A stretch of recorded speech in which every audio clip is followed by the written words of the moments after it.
So introduction to deep learning. So what are neural networks? So those are class of algorithms which are dependent on, or you can say inspired by the structure of a human brain and how the information is processed.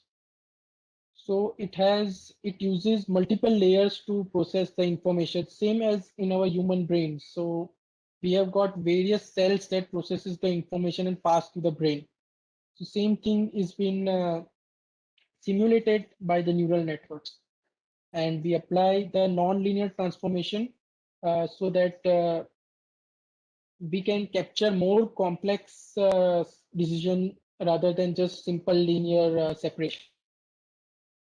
So as you can see, this is a sample of neural network. So we have got an input layer where we have got input. This individual orange are known as nodes, and these are the hidden layers that are there. So here we have got three hidden layers, and these are basically the links between the layers. So here the information is passed from the input layer to this hidden layer. Here we add some non-linearity so that we are not just bound to the simple linear problems. And there is one final layer from which we get an output. So this is the basic structure of a neural network. So using this multiple layers helps us to capture various different types of features from the input. So even from small, or you can say a very low level feature to a very high level feature can be extracted using the number of hidden layers there. For example, if you think for this cat, so our human eyes or our brain directly process it and we know that this is cat. But for a machine to learn this, we have to identify various features like it has a nose, two eyes, the ears are of this shape, it has got this whiskers, and such types of features are required. And those are getting developed in the later layers. And first we find out the edges. So those are the low level features that we first identify in the initial layers. And going in the final layers, we then you can say accumulate that features to make sense. Like, yeah, this is nose, this is mouth, these are whiskers, and based on that, the entire thing can be some particular animal. And based on the training that we have provided, data that we have provided, we can identify it as a cat. So this is what is explained here, like lower level layers identify these basic features like edges, points, etc. And these are then used or accumulated to basically get higher level features like nose, mouth, whiskers, and combining those individual features, we can then identify, yes, it's a cat or a dog, or you can say it's a 7 number, it's a 6 number. So if you have the input as numbers. So this is just a brief introduction of neural networks. So now what happens in that individual neuron? So that has been explained very well in this particular GIF. So these are the input signals that we are getting from on this neuron. And these are some values, you can say weights, or you can say the signal value. This signal values are then aggregated, you can say, or you can say summed up. Bias is another value that is been given. So consider it 1 for now. And when we sum all the inputs from the signals, we then pass it to a non-linear activation function. This is called an activation function, and this is a sigmoid function. So what it does, it provides the output signal a single value, and based on that value, we can know that this neuron is activated or not, or you can say this neuron is switched on or not. So, and this is very helpful in getting a more complex decision boundaries for complex problem. So as you can see, every activated neuron passes on the information to the next layer. So this is just a single neuron that I have explained. So there are multiple neurons, as you can see in the hidden layer, there might be 3 neurons. So the same process happens in those 3 neurons. and we get three outputs from that signals. And that signals are again then passed to the next layer.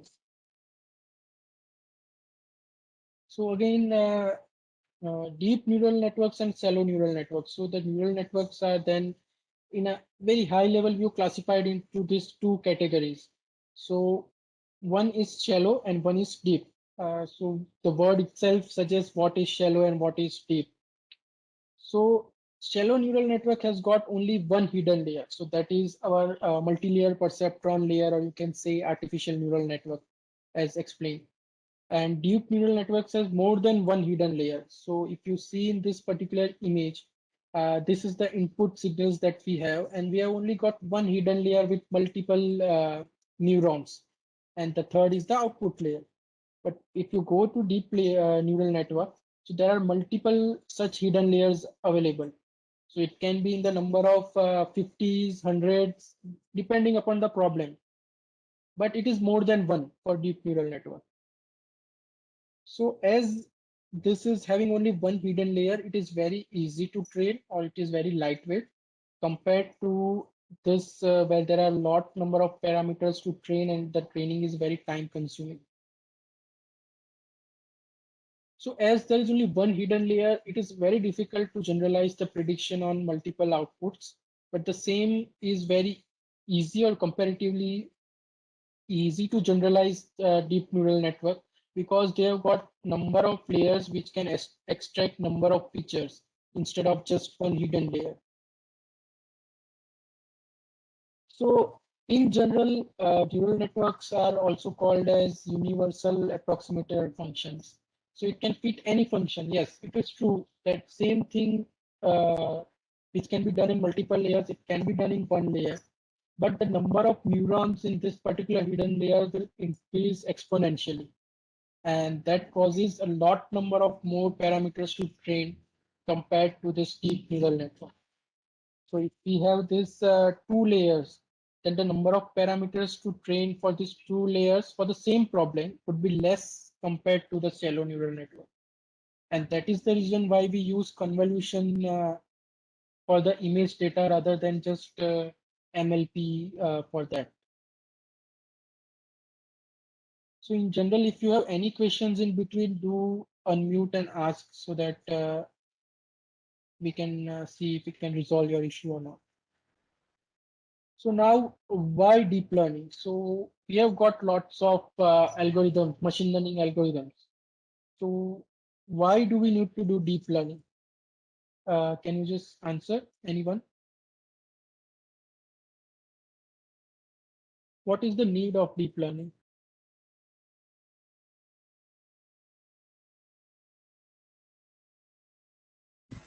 Anyone?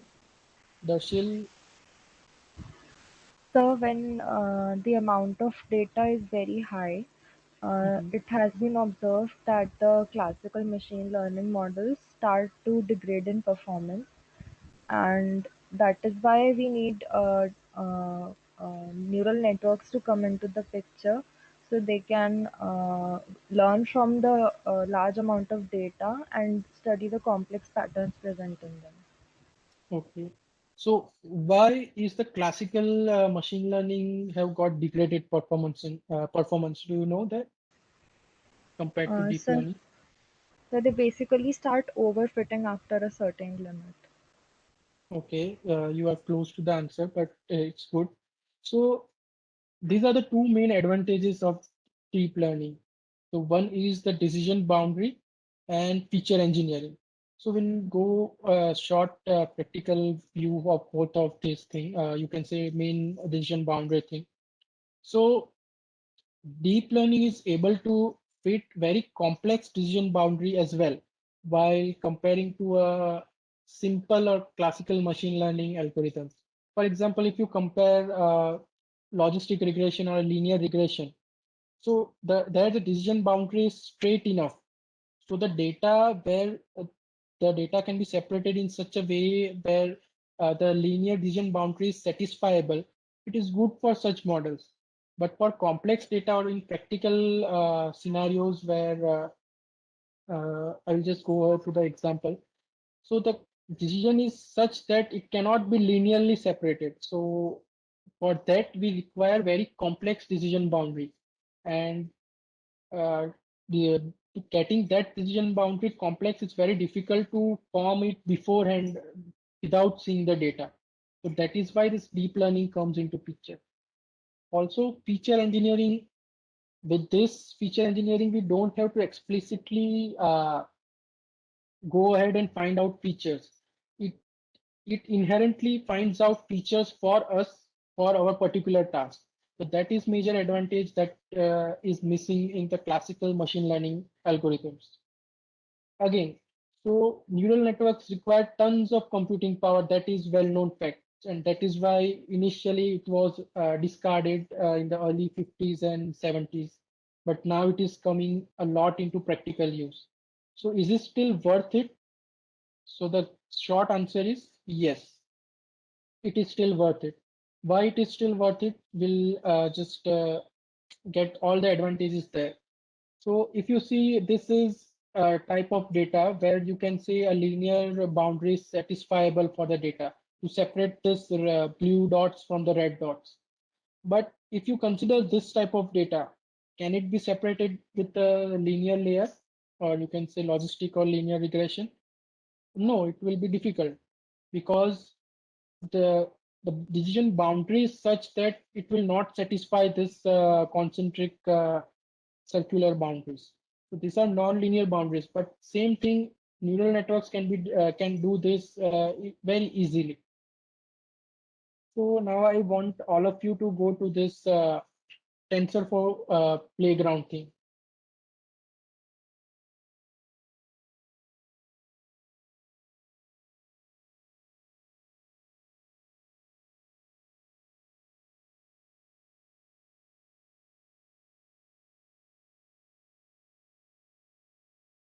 So go to Google and just search TensorFlow Flow playground.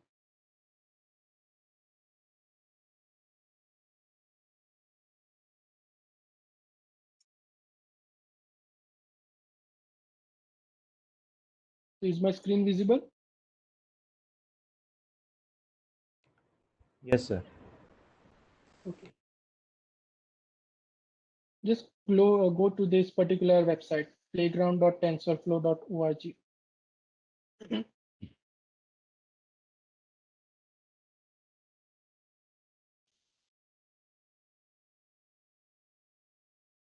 So I'll just give a brief overview here, and then I will give you some time to experiment with it, right?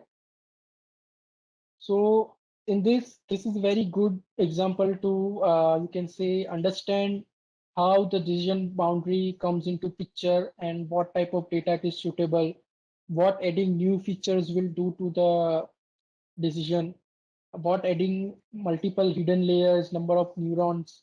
So you can experiment with this so you can just experiment that in less number of epochs, you can get the correct decision boundary or the loss that is there. We can reduce the training loss in such number of iterations. So first we'll go to very simple data, which is linearly separable. So you can select the type of data from this four currently. So just select this Gaussian data. So even visually seeing, you can say that, yes, this can be easily separated by a single decision boundary at this point. And this is the input feature, X1 and X2. So you can consider it as a vertical edge and a horizontal edge. So these are the features that are used here. And so currently I've kept the hidden layers to 0, and this would be a simple classifier. The problem is here. You can select the regularization L1, L2 here. So currently, I will keep it as it is. You can change the activation function to ReLU, sigmoid. I will keep it tanh as it is. And you can experiment with the learning rate as well. So when I do this play, or you can say run, you can see it quickly goes, the training loss quickly goes to 0. So I didn't stop at the right time, but even with 10 to 20 iteration, it is able to classify this decision boundary. And the training loss is 0 and test loss is 0.001. So it is very accurate model, you can say here. So now we'll add some more features like x1 square, x2 square. So these are just squares of this particular features. And now we have got 4 input features, 0 hidden layer. And now we'll try and see. See, within 20, or you can say less than that, we are able to achieve this particular training loss and test loss better compared to the initial thing. So now what we'll do, we have this complex layer. So with this, currently as there is no hidden layer, when we just run this, see, it's going to around 200 iteration, but the training and test loss is not getting closer to 0 as well, because it cannot classify, or you cannot determine the decision boundary of such model directly. It will go on and go on. It will not come to 0. So what you can do, try adding new features. So I'll add 2 more features here and then try. See, still it's not able to classify it. And the thickness of this links basically determines the weight. Now we'll add one more feature, x1, x2, and then try. See, adding that feature basically classified it, that you got a circular decision boundary here in less iteration as well. So even without the hidden layer, you are able to get the correct decision boundary for this. But for this, you will have to find this type of particular feature here, right?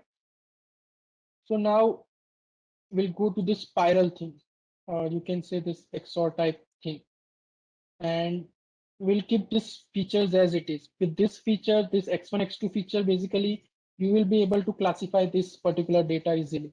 But if that feature is not available, then just using x1 and x2 feature, it will be difficult to get the correct classification of this model. See, within few iterations only, we got training loss and test loss below 0.005. And you can see this white thing as a decision boundary that is there, that is complex one. So yes, with some features, we will able to get this particular decision boundary. Now the spiral one, it's again difficult, but it is achievable somewhat. See, now you are not able to get the decision boundary even with this x1, x2 feature. The loss, training loss, and the test loss both are high. This is the decision boundary that currently it is there. Right? So now what we'll do, we'll add hidden layers there. Consider we'll add 2 hidden layers or 3 hidden layers, and I will increase the number of neurons. Right? So both the layers have 5 neurons. And now I'll do is I will start. See, it is trying to generate that particular decision boundary. It is getting close. It's taking more time, more iteration, but we can achieve this. If you tweak this regularization parameter, or you can add one more layer, then you will be able to get very low training loss and test loss. So for example, we'll add one more hidden layer here. And now we'll start it.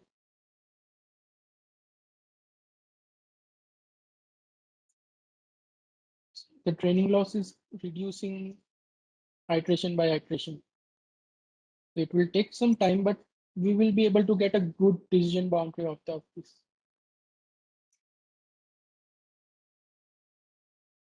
Now it's trying to get stabilized.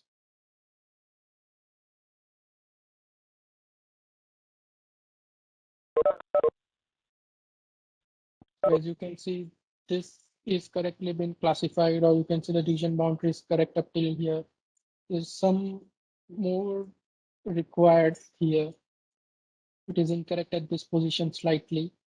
It is incorrect at this position also slightly.